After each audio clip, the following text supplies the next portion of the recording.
오늘은 하나님의 기다림이 나를 하나님의 나라로 이끈다라는 제목으로 같이 말씀 나누겠습니다. 오늘 본문은 우리가 어떻게 하나님 나라에 가게 되는지를 설명하고 있습니다. 우리가 주님의 나라에 갈 수 있는 이유는 주님이 나를 기다려 주시기 때문입니다. 회개의 열매가 없고 순종의 열매가 없는데 그런 나를 주님이 기다려 주시죠. 기다려 주시는 덕분에 우리가 그 나라에 들어갈 수 있게 됩니다. 그럼 그때 기다리실 때 주님의 마음은 무엇인가? 슬픈 마음이십니다. 슬픈 마음. 슬퍼하시면서 그가 돌아오기를 기다리고 계신 것이 바로 주님의 마음이죠.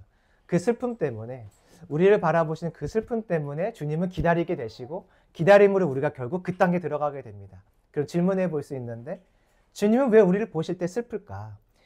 회개의 열매가 없고 순종의 열매가 없는 나를 보시면서 왜 슬퍼할까?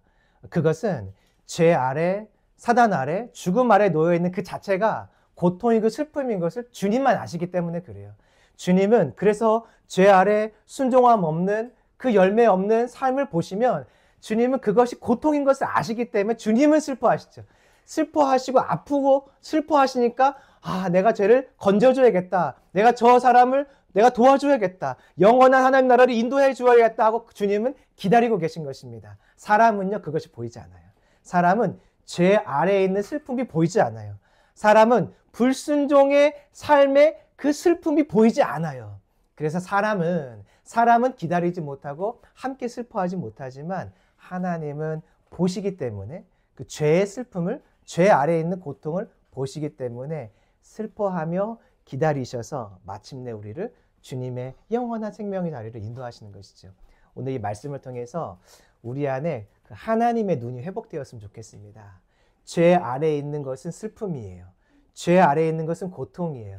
그것을 본다면 우리 안에 기다림이 생길 것이고 그것을 본다면 영혼을 향한 구원의 마음들이 회복될 것입니다. 오늘 이 말씀 속에서 이 하나님의 마음을 갖고 한 주간 우리가 영혼들을 바라볼 때 슬퍼할 수 있고 기다릴 수 있는 마음이 회복되기를 소망합니다. 자, 1절 말씀입니다.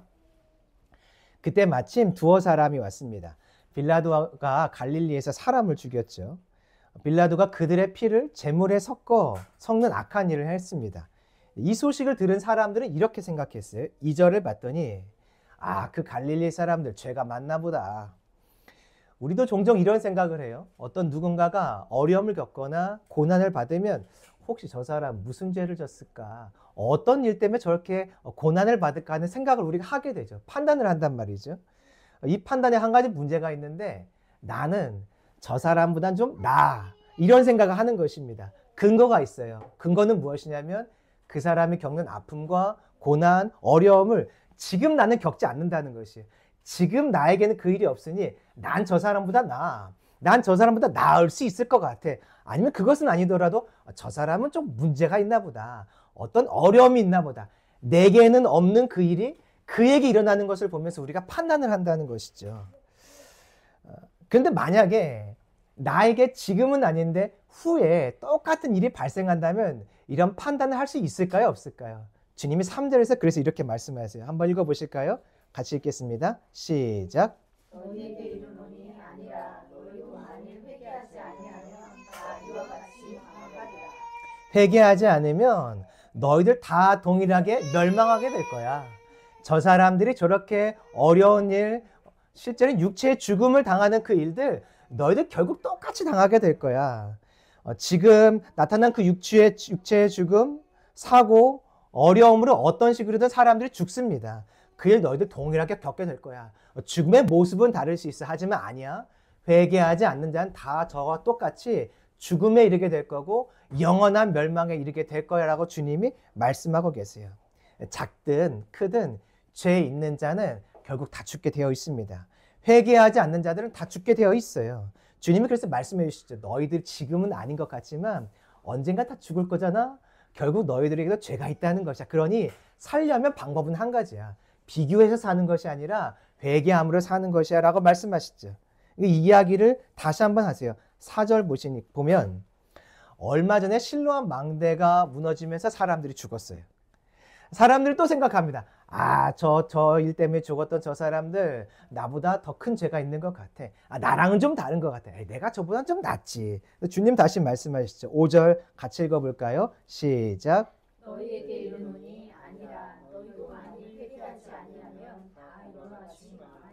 야야 회개하지 않으면 다 똑같아. 다 똑같이 망해. 너희도 똑같이 될 거야. 그러니까 너희들 비교함으로 살려고 살 수가 있는 것이 아니라 회개함으로 살 수 있어. 이 말씀을 하고 계세요. 회개가 무엇일까? 이 말씀을 봤더니 회개는 내 인생에 채워진 멸망, 죽음을 푸는 열쇠예요.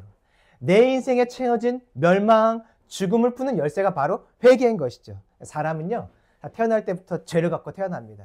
그래서 누구나 다 이 죄 아래, 죄에 노예된 상태로 살고 있어요. 다 그래서 죽게 되어 있죠. 그런 나를 살리는 방법이 있어요. 노예된 삶에서 나를 풀어내는 방법이 있는데 비교가 아니에요. 내가 낫지. 나보다 못한 것 같다. 내가 저보다 조금 낫지. 비교가 나의 그 노예된 삶을 푸는 열쇠가 아니라 회개가 나의 노예된 삶을 푸는 열쇠인 것입니다. 그래서 우리의 삶 속에 어떤 일들이 발견될 때, 하나님이 기뻐하지 않는 것들이 발견될 때 그때 해야 될 일이 있어요. 그것은 회개예요. 다른 사람의 어떤 죽음, 다른 사람의 어떤 고난, 고통을 보면서 뭔가 정죄할 만한 그런 것들이 보인다 할 때 할 일이 있어요. 정죄가 아니라 비교가 아니라 회개하는 것이에요. 회개하면 묶임에서 풀리게 되어 있고 죽음에서 풀리게 되어 있고 멸망에서 풀리게 되어 있는 것이죠. 그럼 질문 하나 해볼 수 있어요. 사람이 원래 다 이렇게 망하게 되어 있거든요. 다 죽게 되어 있는 인생인데 어떻게 이들 중에서 어떤 이들은 회개할 기회를 얻고 살아날 수 있게 되는 것일까요? 원래 다 같이 죽음 아래 놓여 있는데 망하게 되어 있는데 왜 어떤 이들은 그때 회개함으로 살게 될까? 그 이유는 무엇이냐면 하나님께서 그 망한 인생, 망할 인생을 기다려주고 계시기 때문이에요. 6절 한번 보실까요? 예수님이 이제 이것을 설명하려고 왜 망한 인생, 망할 수밖에 없는 이 인생 중에 어떤 이들은 돌아오게 되는가 이걸 설명하려고 예시를 한 개 들고 계세요. 한 사람 주인입니다. 주인이 이 포도원 주인이 무화과 나무를 자기 밭에 심었어요. 이 무화과 나무는 이스라엘 백성들이죠. 왜 이 주인이 나무를 심었을까? 나무를 심는 이유는 한 가지예요. 열매 먹으려고. 그들의 삶의 열매, 회개의 열매, 변화의 열매가 있기를 하나님은 기대하시면서 내 밭에 나무를 심으셨죠. 그리고는 몇 년에 걸쳐서 반복해서 찾아오셨어요. 1년, 2년, 3년 찾아오셨어요. 보통 나무는요, 심으면 3년 정도 있으면 열매가 맺혀지기 시작해요. 무화과 나무도 마찬가지예요. 그러니까 1년 열매가 없을 수 있지. 2년, 그래, 없을 수 있지. 3년은 좀 달라요. 이제는 열매를 맺겠지. 그런데 어떤 나무들은 3년 차에 잘 맺지 않고 4년 차가 되면 맺기도 합니다. 그러니 주인이 지금 4년 차에 걸쳐서 찾아왔어요.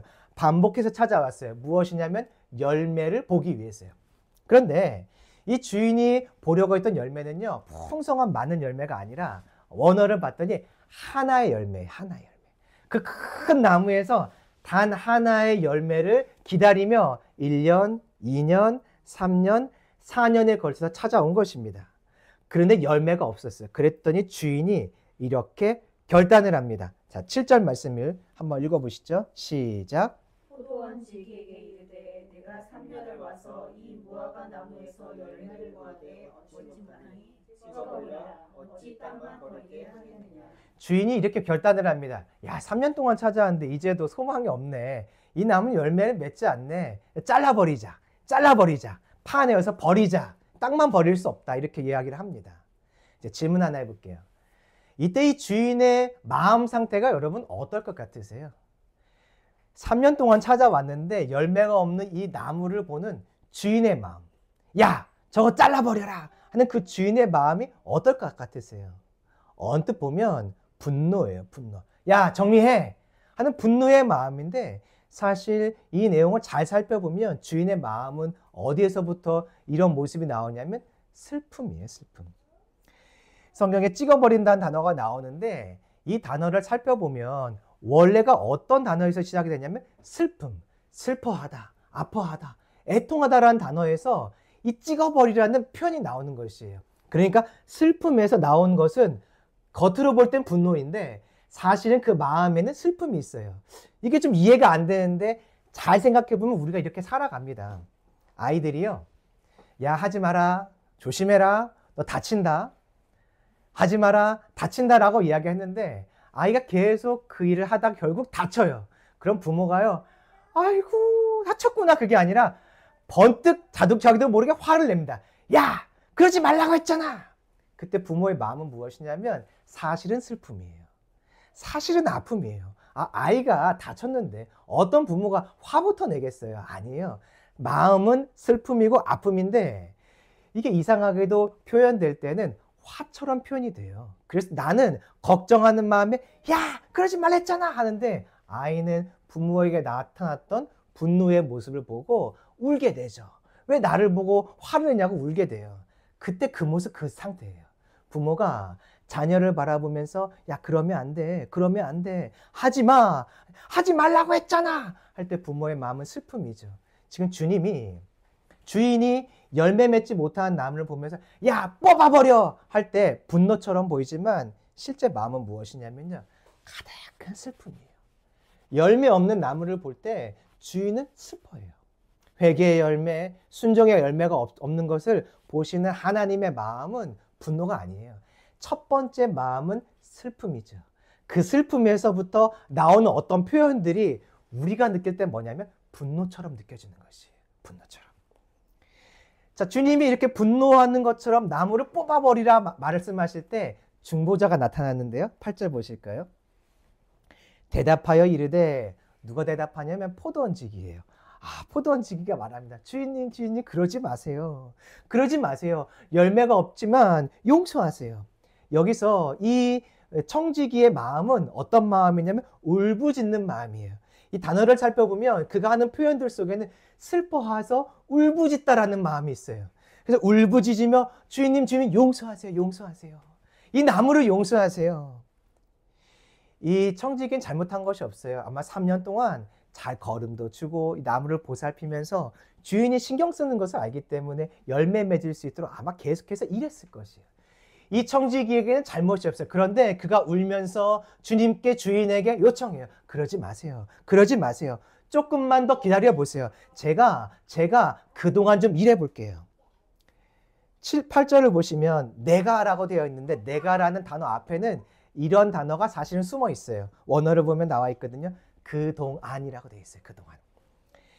그동안 제가 조금만 더 일해 볼게요. 제가 거름도 주면서 잘 키워볼게요. 그러자 주인이 심판을 유보합니다. 유보. 주인은요 막 화가 난 것처럼 뽑아버려라 명령을 했다가 갑자기 이 중보자가 나타남으로 인해서 진노하기를 멈추세요. 멈추고 진노를 미루시죠. 심판을 미루시는 것이에요. 여러분 누가 생각나세요? 구약에서 누가 생각나세요? 전 이 말씀 봤더니 모세가 생각나더라고요. 이스라엘 백성들이 금송아지를 만들고 그를 섬기는 범죄를 했을 때 모세가 하나님은 그들을 향해서 진노하시며 이들을 끊어버리겠다. 내가 너와 다시 시작할게 라고 했더니 모세가 주님 내 생명을 가져가셔서라도 이들 용서해 주세요. 이들 용서해 주세요 라고 했더니 그 주님의 엄청난 진노가 한순간에 사그라듭니다. 주님의 심판이 멈추죠. 유예되고 이스라엘을 향하여 주님 다시 한번 기회를 주게 되세요. 이스라엘 백성들이요, 유대인들이 회개의 열매도 없고 순종의 열매도 없습니다. 그때 주님이 하시는 것은 슬퍼하는 마음으로 일단은 기다려주시는 것이에요. 중재자를 보며 예수 그리스도를 보며 기다려주시는 것이죠. 성령님이 일하실 것을 기다리시면서 이들을 심판할 것을 멈추세요. 그때 일어나는 일이 무엇이냐면 사람이 죽게 돌아오는 것입니다. 우리가 회개하고 죽게 돌아가는 이유가 뭘까요? 그것은요, 주님께서 우리를 기다려주심의 결과예요. 내가 지금 왜 예수님 믿고 있을까요? 그 결과는 이유는 한 가지예요. 주님이 나를 기다려주심입니다. 세상에 안 믿는 사람들, 열매 없는 사람들, 회개하지 않는 사람들이 지금도 살아있는 이유가 뭘까요? 한 가지예요. 주님이 심판을 유보하고 기다리고 계시기 때문인 것이죠. 그때 주님의 마음은 슬퍼함이에요. 9절 보실까요? 이렇게 말씀하시죠. 말하죠. 이후에 만일 열매가 열면 좋거니와 그렇지 않으면 찍어버리소서 하였다 하시니라. 이 청지기의 요청에 따라서 주인은 결국 이 슬픈 마음을 가지고 한 번 더 기다리기로 결정하십니다. 그래서 기회를 주시죠. 그 결과 이들이 돌아올 수 있는 은혜가 있는 것입니다. 주님이 이렇게 열매 맺지 않는 삶을 보면서 슬퍼하셨어요. 슬퍼하고 기다리기로 결정하셨어요. 그럼 질문해 볼 수 있는데요. 자, 열매 맺지 않는 삶이 정말 슬퍼할 만한 일인가? 누군가 말을 듣지 않고 누군가 순종하지 않으면 이게 슬퍼할 일인가? 한번 잘 생각해 보세요. 나는 슬퍼하고 있는가? 아니에요. 잘 생각해 보면요. 말을 안 듣는 사람을 보면 슬픔이 생기지 않아요. 화가 나고 짜증나고 불평스럽죠. 그런데 주님은 열매 맺지 않는 나무를 보면서 슬퍼하셨어요. 이러면 왜 그럴까요? 말을 지극히 안 듣는 내 자녀들을 보면 슬픔이 아니라 화만 가득한데 왜 주님은 그런 자녀들을 보면서 왜 슬퍼하셨을까? 이유가 있는데요. 순종하지 않는 거, 열매 맺지 않는 것은 죄 아래, 사단 아래 거하는 것인데 그 자체가 고통인 것이 주님의 눈에는 보이기 때문이에요. 우리가 말을 듣지 않는 자녀를 보면 말을 듣지 않음으로 화가 나죠. 근데 말 듣고 있지 않은 그 자기의 자아가 강한 그 상태가 무엇이냐면 사실은 그 자체가 고통인 것이에요. 그 자체가 아픔인 것이에요. 그 자체가 슬픔의 상태인 것이에요. 주님의 눈에는 그것이 보여요. 죄 아래에 놓여 있는 상태가 얼마나 큰 고통의 상태인지 주님의 눈에는 보여요. 그래서 슬퍼하실 수 있는 것이죠. 이제 그 이야기를 하려고 하세요. 한번 보시죠. 자, 10절 말씀입니다. 안식일이 되었어요. 평소처럼 회당 가서 가르치십니다. 11절. 그때 봤더니 18년 동안 귀신 들린 여인이 있었어요. 귀신 들려 있음의 결과가 무엇이냐면 허리가 꼬부라지고 허리를 펼 수 없는 상태가 된 것이죠. 귀신 들렸다는 것은 귀신에게 꽉 잡혔다는 것이에요. 귀신에게 꽉 잡혀서 그 몸이 자유자재로 움직이지 않는 상태가 된 것이죠. 영적인 잡힘이 실제로 육신의 어떤 모습으로 나타난 것이죠. 이 여인을 보시는 예수님의 모습. 자, 12절 말씀 같이 읽어보시죠. 시작. 예수께서 보시고 불러 이르시되 여자여 네가 네 병에서 놓였다 하시고 내 병에서 놓였다 이렇게 말씀하세요. 놓였다는 것은 자유하게 되다, 구원하다, 이혼하다라는 뜻이 있어요. 우리가 이 땅에 태어날 때 사람은 누구나 다 첫 신랑과 함께 살게 됩니다. 첫 신랑은 누구냐면 사단이에요. 우리는 사단과 함께 그를 남편으로 삼아서 이 땅에서 태어나서 그와 함께 살게 되죠. 그로부터 이혼된다. 그로부터 자유하다. 구원하게 될 것이라고 말씀을 하세요. 예수님이 이 여인을 볼 때 보였던 것이 있어요. 육신의 아픔만이 아니었어요. 그 육신의 아픔이 왜 왔나 봤더니 사단이 그를 꽉 잡고 있는 것이에요. 그를 꽉 붙들고 놔주지 않는 것이에요. 악한 남편, 아내를 때리는 어떤 남편, 아내를 구타하는 남편, 고통스럽게 하는 그 남편이 그를 꽉 붙잡고 놓아주지 않는 그 상태가 보인 것이에요. 육체의 아픔을 통해서 예수님 눈에는 이 여인이 사단 아래 있구나, 죄 아래 있구나, 죽음 아래 있구나 한 것이 보였던 것이죠. 그때 주님은 결정하세요. 놓아주어야겠다. 자유하게 해줘야겠다. 살게 해줘야겠다.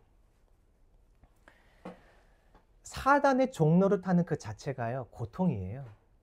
사단의 노예로 사는 것, 자유함 없이 그가 시키는 대로 죄 짓고 사는 것이 고통입니다. 주님의 눈에는 그것이 보였어요. 그래서 결단하세요. 지금 당장 내가 고쳐줘야겠다. 저 여인을 저대로 놔두면 안 되겠다. 그 죄 아래 사단의 종로를 타는 저 삶에서 내가 구원해줘야겠다라고 바로 결단을 하시고 결정을 하시고 그를 놓아주기로 선포하시는 것이죠. 주님의 마음은요, 죄 아래 놓여 있는 자를 보며 그가 얼마나 큰 고통 가운데 있는지가 보여요. 제가 이 말씀을 보면서 그렇구나. 육신의 아픔도 아픔이지만 죄 아래 놓여 있는 그 자체가 주님의 눈에는 고통인 것이 보여서 그를 보며 슬퍼하시고 그가 돌아오기를 기대하시는구나, 기다리시는구나, 이것이 깨달아지니까 저한테 나타난 행동이 있었어요. 무엇이냐면 안 믿는 사람 보면서 제가 전도를 하게 되더라고요. 얼마 전에 가족과 함께 어느 모임에 간 적이 있었는데 제 옆에 어떤 아저씨가 앉아 있었어요. 그냥 말을 걸었어요. 말을 걸고 쭉 대화를 하다가 제가 마지막에 이런 이야기를 했습니다. 아저씨, 그런데 예수님 믿으세요? 그랬더니 이분이 안 믿는다고 하시더라고요. 어릴 땐 교회 갔었는데 지금은 교회 안 가요. 그러시길래 아저씨, 예수님 꼭 믿으세요. 예수님 믿고 구원 받으세요. 이게요, 제가 의무적으로 전도를 해야겠다라는 마음. 우리 안에 그런 어떤 의지가 있잖아요. 아, 내가 그래도 이렇게 있으면 안 되지. 안 믿는 사람 보면 예수님 전해야지라는 마음이 있어서 우리가 의지적으로 하는데 그게 아니었어요. 그 아저씨를 바라봤을 때 첫 번째, 하나님의 슬픔이 보였어요. 왜 슬퍼할까? 이 사람이 예수님을 안 믿는 사람이라면, 죄 아래에 있는 사람이라면 그 자체가 고통인 것. 자유함 없이 살아가는 그 인생 자체가 고통이라는 것이 주님의 눈에 보였는데 제 눈에도 그 밝게 웃고 있는 그 아저씨가 보이더라고요. 그 아저씨는 봤더니 평범한 사람은 아니었어요. 어떤 단체를 이끄는 수장이었어요. 어떤 일들을 기획하는 어떤 연출자였어요. 그런데 제 눈에는 그 아저씨가 아픔으로 보였어요. 주님을 모르는 그 자체가 아픔인 것이 보였어요. 하나님의 눈이 제 안에 회복되더라고요. 어저께는요, 아이와 함께 버스 정류장에서 버스를 기다리고 있는데 한 아주머니를 만났어요. 그 아주머니와 대화하다가 제가 이렇게 질문을 하게 되더라고요. 너무 신기했어요. 아줌마, 예수님 믿으세요? 그랬더니 아주머니가 나는 안 믿어요. 밝게 웃으면서 나는 불교예요, 불교. 그러길래 제가 그랬어요. 어떻게 아직까지 예수님을 안 믿으세요? 예수님 믿고 구원받으세요 라는 말을 제가 하려고 한 것이 아니라 나오더라고요. 이유는 간단했어요. 하나님이 저 아주머니를 보실 때 슬퍼하겠다는 생각이 들었어요. 왜 슬퍼하냐면 그 아주머니는 돈도 있고 환경도 괜찮은 그런 아주머니였는데 예수님을 믿지 않는 상태, 죄 아래 거하에 있는 그 자체가 사실은 고통이거든요. 여러분, 자유함이 없는 것이 고통인 거 아세요? 제가 군대에 처음 갔을 때 첫 번째 주에 가장 힘들었던 것은 무엇이냐면 군대라는 그 울타리를 제가 나가지 못한다는 사실이었어요. 군인이 되니까 제가 그 문 밖을 나가면 탈영이에요. 제가 문 밖을 나가면 그때는 범죄자가 되어서 헌병에 끌려오게 돼요. 저는요, 어디를 가든 마음대로 나갈 수 있었어요. 어느 문이든 제가 문 열고 나갈 수 있었어요. 그런데 군대를 들어갔더니 자유가 상실되더라고요. 저 문을 나가면 그때부터 범죄자인 것이에요. 제가 그때 배웠어요. 자유가 없는 것은 고통이구나. 제가 마음껏 거기서 먹고 쉴 수 있고 거기서 시키는 교육만 받으면 그냥 있으면 그 시간 끝나는 거거든요. 그런데 자유로워 보였던 그 시간에 자유가 사라진 것을 알았을 때 진짜 고통스러워서 막 탈영하고 싶은 욕구가 충만하더라고요. 그래서 제가 탈영하는 사람도 이해가 됐어요. 자유가 없는 것은요, 고통이에요. 마음껏 먹을 수 있고 숨 쉴 수 있고 잠잘 수 있어도 자유가 없는 것은 고통이에요. 예수 없는 사람은요, 마음껏 먹고 마시고 세상을 누리지만 주님의 눈에는 그것이 보여요. 너 자유가 없구나. 그 사람은 몰라요. 그 사람은 몰라요. 자기가 자유가 없는 상태인지 안 보여요. 그런데 주님은 알아요. 너 죄의 종로를 타고 있구나. 자유가 없네. 주님은 슬퍼하세요. 그 주님의 슬픔이 저에게 찾아오니까 이 아주머니를 볼 때, 아저씨를 볼 때 종로를 타는 자유 없음이 보여 저도 모르게 전도하게 되더라고요. 주님의 눈에는 예수 없이 사는 그 죄 아래 사는 사람의 고통이 보여요. 그래서 주님은 13절 같이 말씀 보실까요? 읽어보겠습니다. 시작. 안수하시니 여자가 곧 펴고 하나님께 영광을 돌리는지라. 즉시로 여자를 안수하고 그를 자유케 해주시죠. 왜냐하면 종로로 타는 그 삶을 하루라도 더 빨리 건져주기를 바라는 주님의 마음 때문이에요. 자, 그런데 이거는 주님의 마음이에요. 주님의 마음. 주님의 눈에는 자유가 없는 그의 인생이 고통인 것을 보이는데 사람 눈엔 보일까? 여러분, 안 보입니다. 사람 눈에는 안 보여요. 이제 그 내용 보실 거예요. 14절 보시죠. 회당장이 말합니다.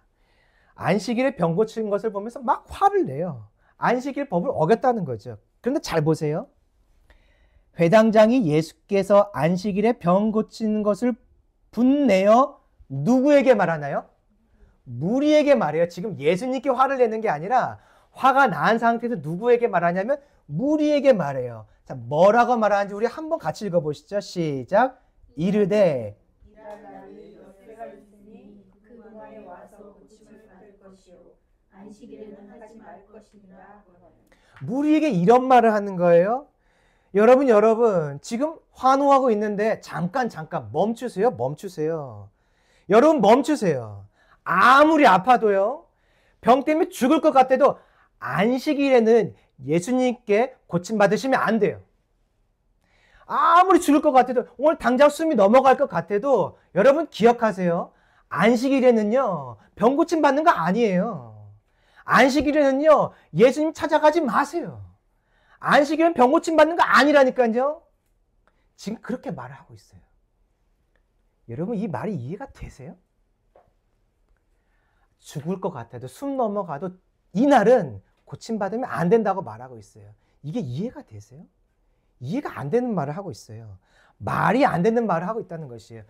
6일 동안 고침받으면 되는 것이지 오늘은 안 돼요. 오늘 죽을 것 같아도 내일 고침받으세요. 내일이 6일에 포함되어 있는데 내일은 고침받을 수 있는 날이에요. 지금 그렇게 말하고 있다는 것이에요.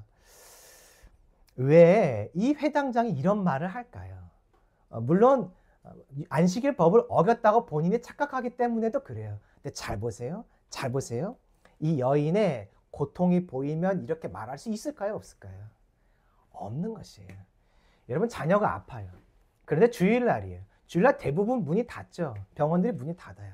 여러분 그러면 아이 데리고 아이가 아파서 고통스러워하고 있는데 오늘은 쉬는 날이니까 내일 가자 그런 마음 가지시겠어요? 아닐걸요? 당장 119 불러서 이 아이를 고칠 수 있는 병원을 찾아가실 거예요. 근처에 만약에 그 병원이 없어요.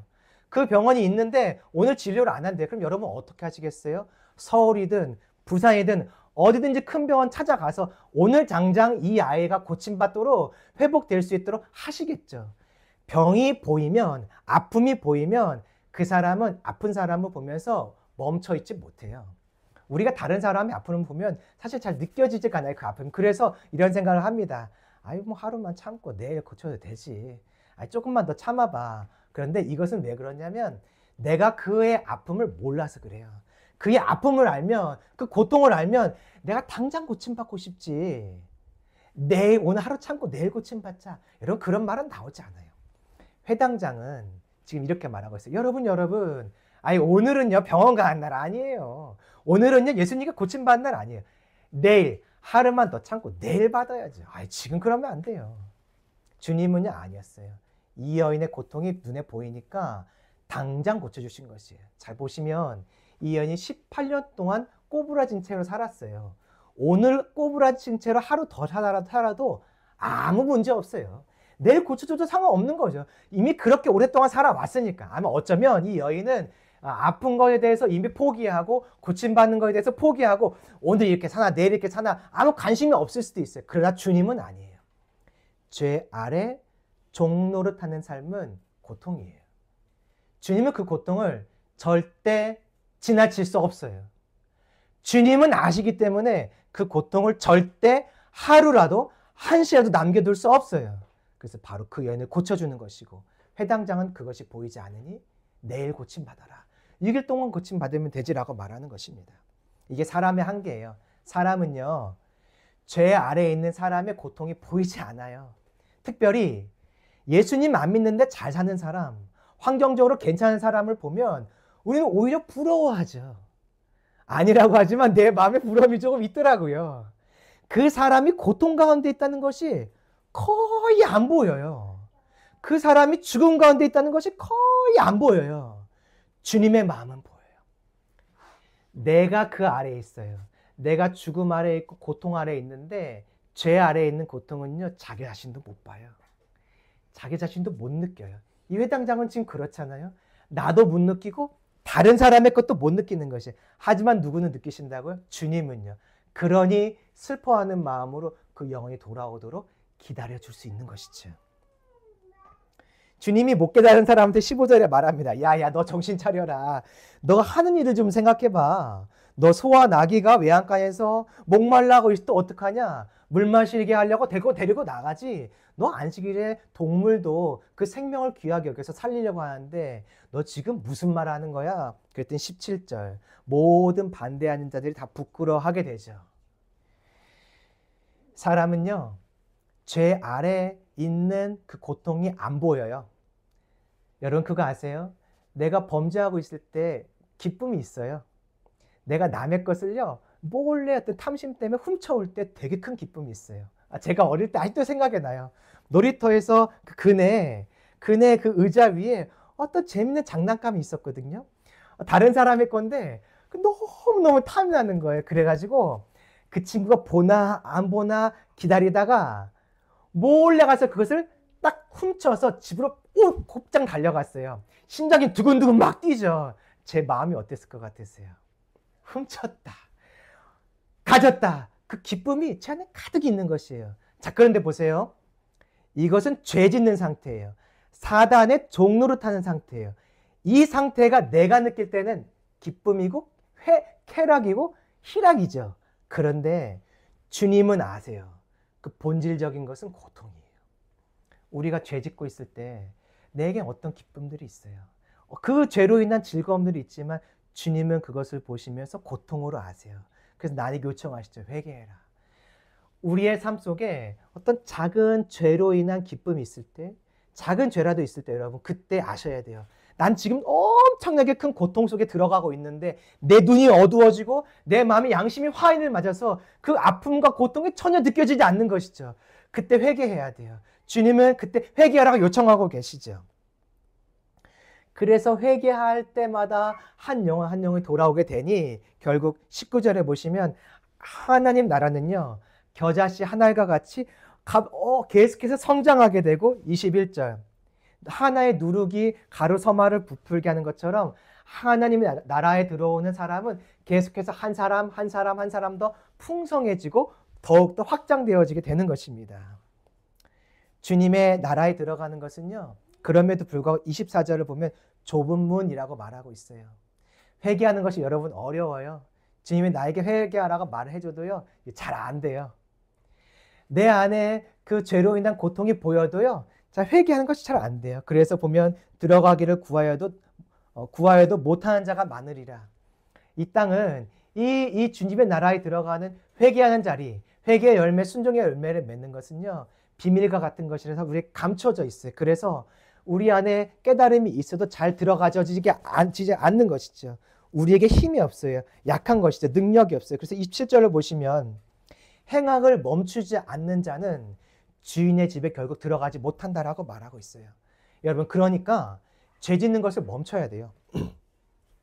죄 짓는 것을 반드시 멈춰야 돼요. 작은 것들 하나하나 이것이 고통 가운데 있는 것을 알고 끊임없이 돌이키며 회개하고 돌이켜서 우리가 마침내 주님이 기뻐하시는 그 거룩한 자리까지 들어갈 수 있어야 되는 것이죠. 사람은요. 이렇게 회개하고 돌이킬 수 있는 기회를 얻지만 결국 들어가지 않고 천국으로 들어가지 않고 구원받는 자리로 들어가지 않으려고 해요. 그래서 하나님이 하시는 것이 있어요. 자, 32절 말씀이에요. 같이 읽어보시죠. 시작.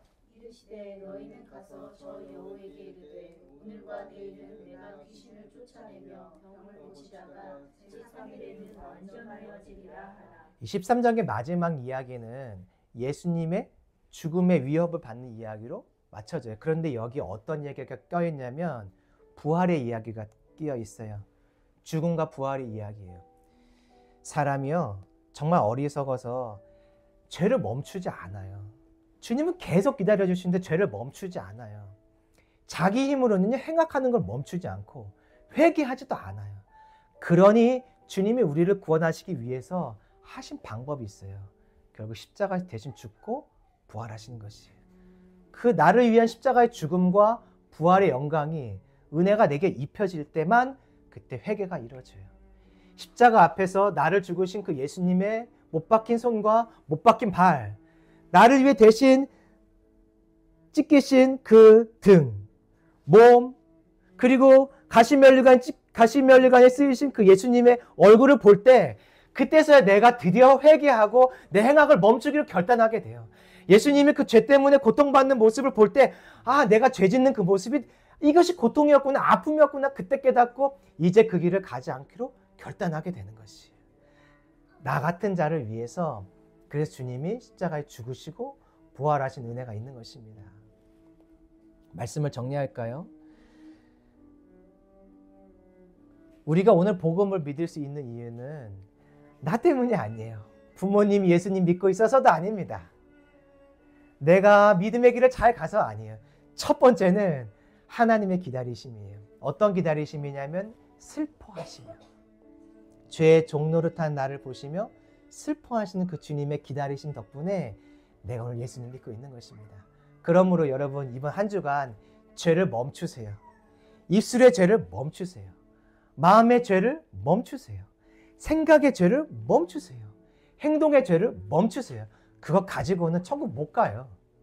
가지 못한다고 말했어요.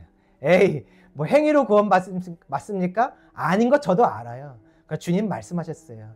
팔을 잘라서라도 눈을 빼서라도 너희들 죄를 멈춰라. 그래야 천국 들어오지. 주님 분명하게 말씀하셨어요. 그럼 이번 주는 나를 기다리시고 계신, 나의 죄 때문에 고통스러워하고 계신 그 주님을 보시면서 죄를 멈추는 한 주가 되기를 소망합니다. 여기서 한 가지 더 해야 돼요. 세상에서 마음껏 잘 살고 있지만 죄의 종로로 타는 그 사람을 보시면서 여러분 아파할 수 있었으면 좋겠어요. 오늘도 예배를 마치고 돌아가며 죄 가운데 있지만 고통을 모른 채 마치 문둥병 환자처럼 자기 몸이 잘려져 나가는데 모르는 사람처럼 죄의 고통 가운데 있는데 모르는 그 자유한 사람들을 보시게 될 거예요. 그들을 보면서 그냥 지나치지 마세요. 기도라도 한번 하세요. 누군가 마주친다면 전도하세요. 이번 주는 그런 주간입니다. 그런 주간이에요. 그는 지금 자유하지만 자유가 없는 고통 가운데 있어요. 주님은 슬퍼하고 계세요. 그러면 나도 슬퍼하는 마음 갖고 주님의 마음으로 그에게 복음을 전하고 그가 주께 돌아오도록 기도해야겠죠. 오늘 주님이 어떤 땅을 보시면서 가장 슬퍼하실까? 저는 북한이라 생각해요. 70년 넘게 우상 숭배 아래에서 벗어나지 못하고 있어요. 그런데 탈북민들의 간증을 들어보면 그 땅에 살고 있는 동안에는 이게 어려운 건지 고통스러운 건지 전혀 몰랐대요.